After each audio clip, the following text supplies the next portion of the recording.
Malakas pa rin ang baha sa Kalumpit sa Bulacan kaya maraming taga roon ang nagpasyang hintayin na lang ang paghupa ng tubig mula sa kanilang bubungan.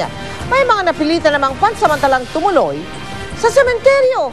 Mula sa Hagonoy, Bulacan, nakatutok live si Victoria Tulad. Victoria? Mel, bangka na lang ang tanging paraan para makarating ng ligtas sa ilang bahagi ng Kalumpit, Bulacan, gaya ng sa Barangay Corazon. Inikot namin kanina ang Barangay Corazon sa Kalumpit. Karamihan sa mga taga rito hindi pa rin nakabababa sa kanilang bubong. Para makapunta sa mga residente, nilakad namin ang diking ito na nagsisilbing daanan ngayon. Gaya ng ibang residente dito sa Barangay Corazon, ilang araw nang ganito ang pamumuhay ng pamilya Sunga. Gaya na makikita ninyo, halos lahat ng kanilang gamit ay nandirito na sa bubong. Dito na sila natutulog, nagbibihis at kumakain. Ang problema kapag sobrang init gaya ngayon, nabibilad sila sa matinding sikat ng araw. Kahapon nga po, binarsaw-saw ako sa sobrang init kasi wala naman kami ibang pupuntahan. Sa munting toldang ito nagpapalipas ng araw si Lucia. Kahit may kaunting panangga sa araw, kapag umulan naman, basang-basa sila. Ang 79 na taong gulang na si Josie naman, mas mabuti raw ang lagay sa second floor ng bahay ng kanyang anak. Pero bakas pa rin sa kanyang mukha ang hirap. Na ako, matanda na. Hindi na ako makagawa, hindi na ako makakilos ng normal na ano. Tagang naiyak ako, sabi ko, sana hindi mo na ako pinanganak. Para hindi ko naranasan ito. Okay pa naman kasi kahit pa paano may na-save naman kami. Kaya lang mga gamit namin. Iniisip namin, after nito, pumunta kami doon. Oo, may bahay kami makuuwian. Kaso, yung mga gamit namin, mag-i-start kami from the top. Isa rin ang pamilya Concepcion sa nakilala namin na nakatira ngayon sa ibabaw ng mausoleo. Hindi man nila gustong sa sementeryo tumira, wala raw silang magawa dahil lubog pa rin ang kanilang bahay. Sa maliit na papag na ito nagkakasya ang 5 sa kanila, habang ang iba sa upuan na natutulog.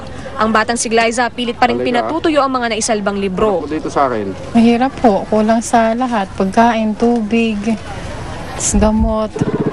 Araw-araw lumulusong sa baha ang karamihan sa mga residente ng Kalumpit para makakuha ng relief goods.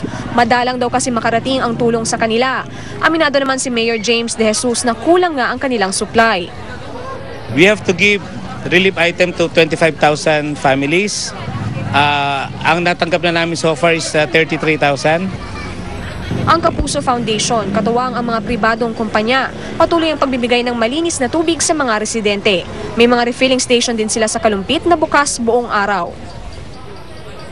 Mel, panawagan nga ng lokal na pamahalaan ng Kalumpit ay dagdag na tulong mula sa ating mga kababayan. Mel? Maraming salamat sa iyo, Victoria Tulad.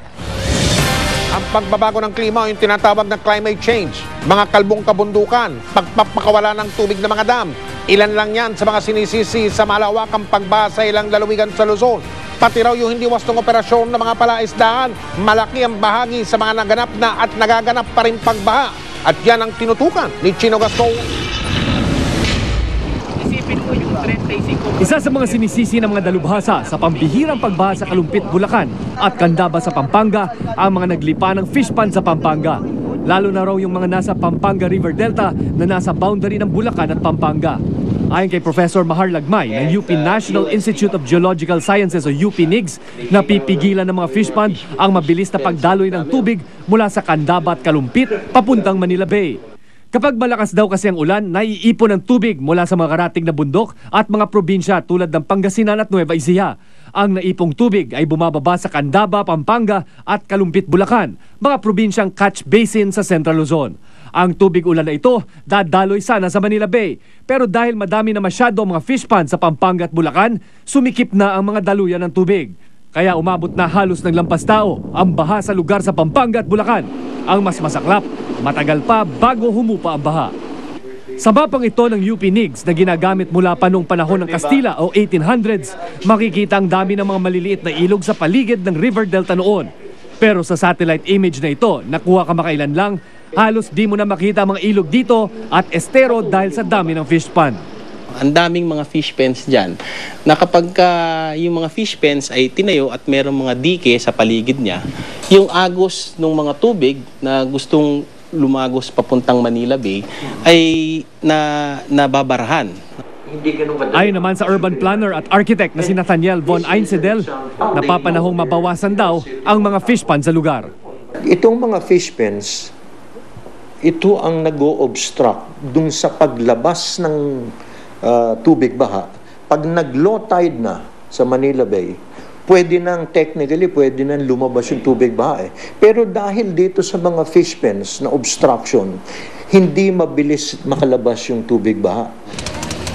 Magugunit ang kailan lang tone-toneladang isda ang nangamatay sa mga palaisdaan sa Batangas. Indikasyon daw ito na talagang may problema tayo sa mga fish pen. Pero bukod sa nagsisiksik ang fish pond, dagdag na dahilan ng pagbaha ang mga kalbong kabundukan na halos di na makapigil ng soil erosion o pagkaanod ng lupa na siya ring dahilan ng pagbabaw ng mga ilog o tinatawag na siltation. Kapag dumaloy kasi ang tubig pababa mula sa mga kalbong bundok, sinasama nito pati ang lupa at kung ano-ano pa. Kaya panukala ng mga eksperto, kailangan magsagawa ng regular na dredging para linisin ang mga naipong dumi at lupa sa mga ilog. Kailangan din daw pag-isipan ang ilang bagay. Kung ililikas mo yung mga tao, meron ba silang pwedeng paglipatan ng kanilang mga bahay? Kung nakapag-invest na sila doon sa lugar, baka hindi madali sa kanilang mag-alsabalutan at lumipat ng bahay. Saka baka wala silang kakayanan. Sinikap kunin ng GMA News ang sagot ng Bulacan Local Government at DNR. Walang sumagot sa aming mga tawag. Chino Gaston, Nakatutok, 24 Oras.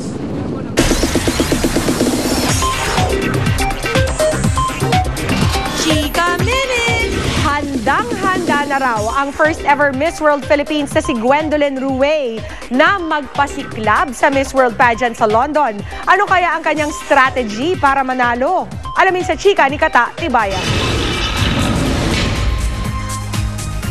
Ready nang sumabak ang Miss World Philippines na si Gwendolyn Ruey sa Miss World Beauty Pageant na gaganapin sa London sa Nobyembre.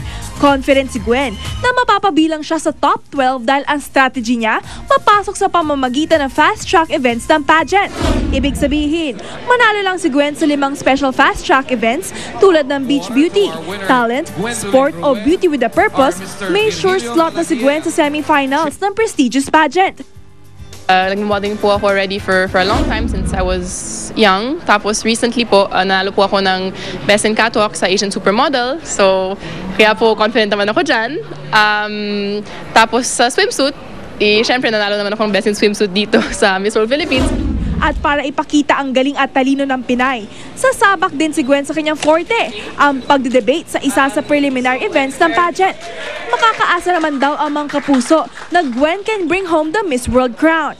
Gwen is preparing for that. Physically, emotionally, intellectually, spiritually. Prepared na siya. Dahil na rin sa sobrang tutok ni Gwen sa pageant, no-no muna raw siya sa kanyang showbiz and foreign suitors. I have to give my all to this. So yung focus ko talaga sa pageant, wala akong time para sa mga boys. Katatibayan updated sa showbiz happenings. Sa pagbabalik ng Chika Minute, Aljur Abrenica mapapanood na sa Amaya ngayong gabi. Nailang nga ba siya sa kanyang sexy costume? Susunod na yan.